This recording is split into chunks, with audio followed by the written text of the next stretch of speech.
Hello and welcome to another one of the Michigan Military Technical and Historical Society COVID-19 closure virtual tours. So this is going to be the second in our video on the Jeeps of Ford. We're back here at the Ford GP, and I just wanted to take a moment and we're going to talk a little bit about the origins of the name Jeep. A lot of you have probably heard me say this was the Ford GP, and that kind of got the little wheels turning. And honestly, I believe that is the least likely of all the reasons. GP did not stand for general purpose. It actually was a Ford contractual designator. G indicated that it was a government contract, and P was their designator for vehicle with an 80-inch wheelbase and four-wheel drive. So that's all that stood for. It didn't mean general purpose. If anybody can find a government document that refers to the Jeep as a general purpose vehicle officially for nomenclature, then please let me know, and you'll probably be a hero to the Jeep community. This vehicle was known as the truck quarter-ton 4x4, and it had the government designator of the G503. So that's where that comes from. And now we're going to bump over here for a second and take a look. So what we have in front of us here is the Ford GPW, which tells us it's a government contract, 80-inch wheelbase, four-wheel drive, and W stood for Willis pattern or Willis design, which was the standardized wartime Jeep.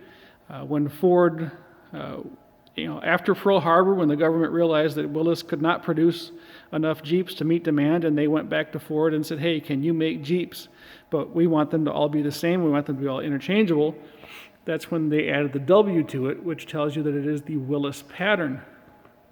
They also built the GPA, which government contract, 80-inch wheelbase, four-wheel drive vehicle, amphibious, which was introduced in 1941 when the U.S. Army went back and said, we want to revisit that amphibious capability that we were asked for on the original platform, and we didn't get.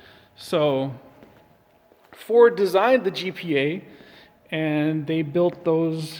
I believe those were almost all built at the Rouge, and it is the only one of the major Jeep prototype or Jeep variants that we do not have here in the museum. I would love to have one, but they're very expensive, and we bought of our price range.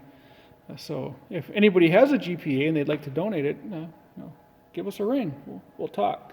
So I want to talk in this week too a little bit about the Jeep and popular culture. We have a little panel here that talks about it. A lot of Jeep-themed items that appeared during the war. The Jeep appeared on a lot of postcards that went out during the wartime. This one here is one of my favorites. Of course, you had the Four Jills and the Jeep, or the movie, and then you had Jezebel the Jeep by Fairfax Downey, which was a children's book that came out in '43, and our Jeep here carries the name Jezebel in honor of that book. I'd also like to point out that Jeep with an uppercase J is a trademark name, currently owned by FCA, and Jeep with a lowercase j is a small four-wheel drive utility vehicle. The name Jeep may have also originated from Eugene the Jeep from the Popeye cartoons. You put 10 different Jeep people in a room and ask them that question, they'll probably get 14 different answers. So where did the name Jeep come from? I don't know. I don't think anybody really knows. Marmon Harrington used the name Jeep for a vehicle they produced in the 30s. And in the museum collection, we have a photograph that was taken at the 1936 Allegan County maneuvers, the Second Army maneuvers in Allegan. And those photos were taken by a local resident from Allegan County, and copies of those photos were donated.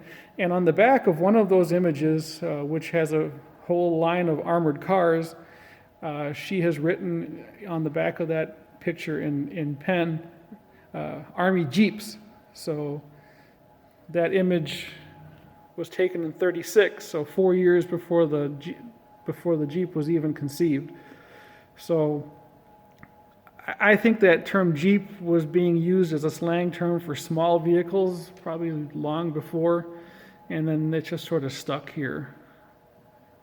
You know, this is one of those things where you'll have a lot of people will argue about, and that's my theory. So, all right, so we'll wrap that up here, and see you all soon. Stay safe, stay healthy, and stay tuned for the next video, which will talk about this vehicle.